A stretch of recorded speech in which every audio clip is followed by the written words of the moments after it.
दोस्तों, ये जो नंबर आप अपनी स्क्रीन पर देख रहे हैं, ये किसी मल्टीनेशनल कंपनी का सालाना रेवेन्यू नहीं, ना ये भारत की किसी एक नए टेक बिलियनियर की नेटवर्क। यह सिर्फ एक साल की कमाई है बीसीसीआई की, सिर्फ एक साल की।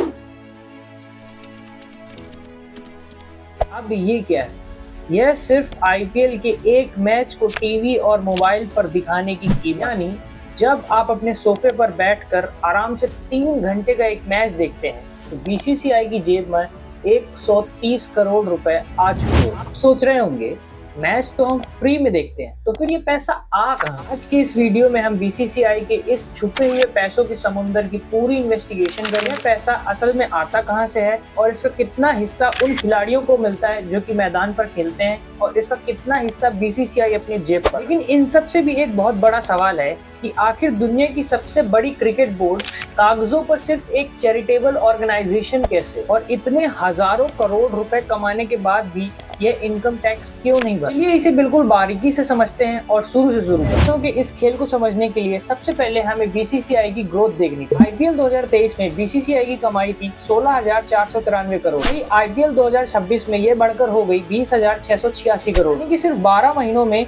4,000 करोड़ रुपए का जंप। और यह कमाई बिल्कुल भी रुकने वाली नहीं है, क्योंकि साल 2022 में बीसीसीआई ने एक ऐसा मेगा डील साइन की है जिसने खेल के पूरे नियम ही बदल कर, जो कि है मीडिया राइट्स डील 2023 से 2027 तक। इस 5 साल की डील की टोटल वैल्यू है 48,390 करोड़। टीवी पर दिखाने के राइट्स खरीदे हैं स्टार स्पोर्ट्स ने, और डिजिटल प्लेटफॉर्म यानी कि मोबाइल पर दिखाने के राइट्स खरीदे हैं वियाकॉम 18। दोस्तों, इस गणित को थोड़ा और करीब से देखें। ब्रॉडकास्टिंग की वजह से आईपीएल को हर एक घंटे की कीमत पहुंचती है 43 करोड़ रुपए, यानी कि हर एक मिनट की वैल्यू पहुंचती है 72 लाख। लेकिन बात सिर्फ ब्रॉडकास्टिंग तक की नहीं है, कमाई के और भी बहुत सारे जरिए, जैसे टाटा की टाइटल स्पॉन्सरशिप से बोर्ड को हर साल 500 करोड़ रुपए मिलते हैं। एंजल वन और सीएट जैसे स्पॉन्सर से और भी करोड़ों रुपए मिलते हैं। और जब ये 10 टीमें अपने घरेलू मैदान पर खेलती हैं, तो गेट पास और टिकट से भी भारी भरकम कमाई होती है। और सबसे मजेदार बात, ग्लोबल क्रिकेट बोर्ड यानी कि आईसीसी, जो कि पूरे दुनिया के क्रिकेट बोर्डों से पैसा कमाती है, उसका सिर्फ 48.5% बीसीसीआई की जेब से जाता है। बाकी बचे 107 देश सिर्फ 61.5% से गुजारा करते हैं। यही है भारतीय क्रिकेट बोर्ड की असली पावर। अब आते हैं उस सवाल पर जो आप सब जानना चाहते हैं। बोर्ड के पास इतना पैसा है तो जो खिलाड़ी मैदान पर खेलते हैं उनको आखिर कितना पैसा मिलता है? अगर हम आईपीएल के टॉप खिलाड़ियों पर नजर डालें तो इस लिस्ट में सबसे ऊपर नाम आता है ऋषभ पंत का, जिन्हें लखनऊ सुपर जायंट्स 27 करोड़ रुपए दे रही है।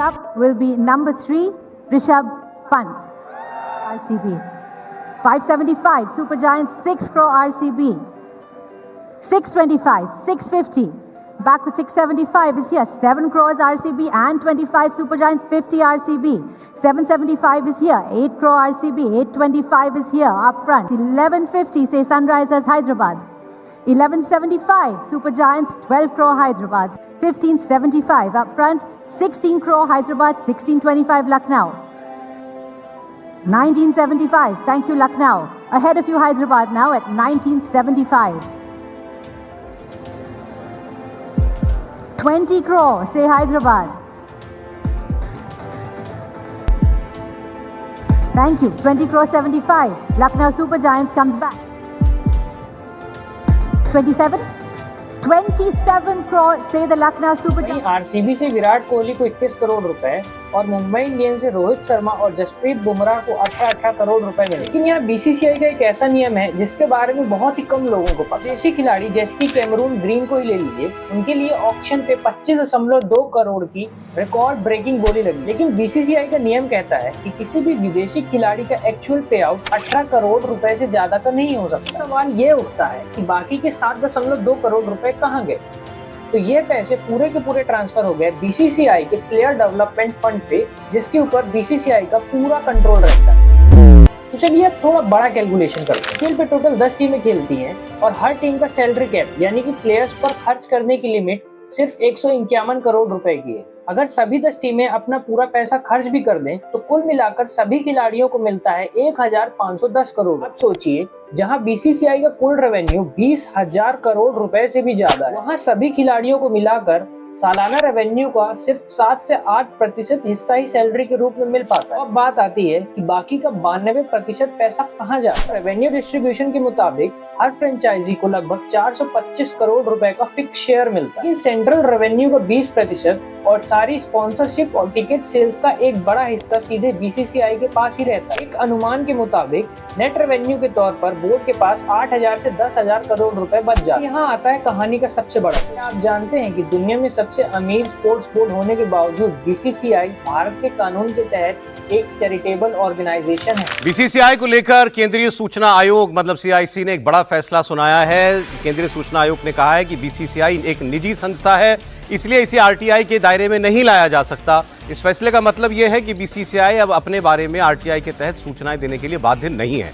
सीआईसी ने इस बारे में अपना ही 2018 का फैसला पलट दिया। इस दर्जे की वजह से बीसीसीआई अपनी भारी भरकम कमाई का ₹0 इनकम टैक्स के तौर पर देती है। साल 2021 में income tax tribunal appellate ITAT ने इस फैसले को बरकरार रखा और कहा कि बीसीसीआई का मुख्य काम भारत में स्पोर्ट्स को बढ़ावा देना है, इसलिए यह एक चैरिटी। अब जरा इसकी आयरनी को समझिए। मैदान पर खेलने वाला जो खिलाड़ी करोड़ों रुपए कमाता है, सरकार उसकी सैलरी से 10 से 20% का TDS टैक्स काट ले। लेकिन जो बोर्ड उन खिलाड़ी के दम पर हजारों करोड़ रुपए का बिजनेस कर रही है, वह पूरी तरह से इनकम टैक्स फ्री है। बीसीसीआई जीएसटी जरूर भरता है, जैसे कि उन्होंने पिछले साल 2038 करोड़ रुपए का जीएसटी दिया, लेकिन डायरेक्ट इनकम टैक्स के मामले में उनकी देनदारी बिल्कुल शून्य है। हालांकि 2023 में सरकार ने बीसीसीआई की एक टैक्स फ्री वाली अर्जी को खारिज किया था।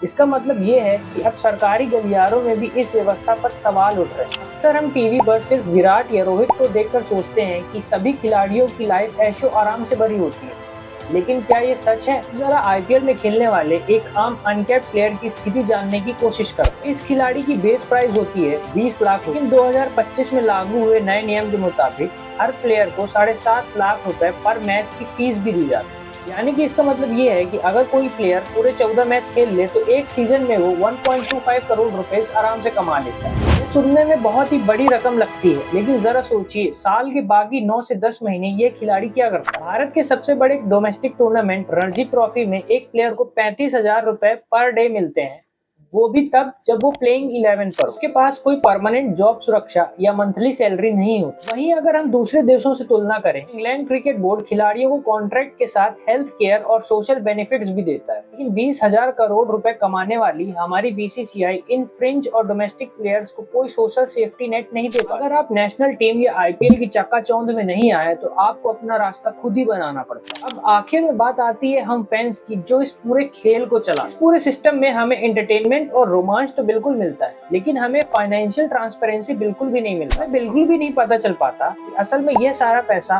कहां और कैसे खर्च किया जाता है। हालांकि आईपीएल ने भारतीय क्रिकेट को जो मुकाम दिया है, दुनिया भर में जो नाम कमाया है, वह वाकई काबिले तारीफ है। इसने जसप्रीत बुमराह, शुभमन गिल और ऋषभ पंत जैसे अनगिनत युवाओं की जिंदगी को पूरी तरह बदल दिया है। लेकिन एक जागरूक समाज के तौर पर हमें इस सिस्टम से कुछ सवाल जरूर करने चाहिए, जैसे कि 20,000 करोड़ रुपए से भी ज्यादा कॉमर्शियल बिजनेस करने वाली एक संस्था को चैरिटेबल कहना सही है, या जो करोड़ों रुपए प्लेयर डेवलपमेंट फंड के नाम पर काटे जाते हैं उनका इस्तेमाल सही तरीके से हो रहा है। सबसे जरूरी चीज, जो हमारे डोमेस्टिक खिलाड़ी हैं जो कि इंटरनेशनल लेवल पर नहीं खेल पाते, उनके लिए सोशल सिक्योरिटी के नाम पर कुछ होना चाहिए या नहीं। देखिए, क्रिकेट हमारे देश का जुनून है और आईपीएल एक त्योहार की तरह है, लेकिन हमें ये नहीं भूलना चाहिए कि इन सब के पीछे एक बिजनेस मॉडल है जो भी काम कर रहा है। हर चीज को बेहतर बनाने के लिए लगातार सवाल पूछना जरूरी है। अगर आपको यह वीडियो इन्फॉर्मेटिव लगा तो अपने दोस्तों के साथ शेयर करें, लाइक करें, शेयर करें, सब्सक्राइब करें। जब तक के लिए जय हिंद।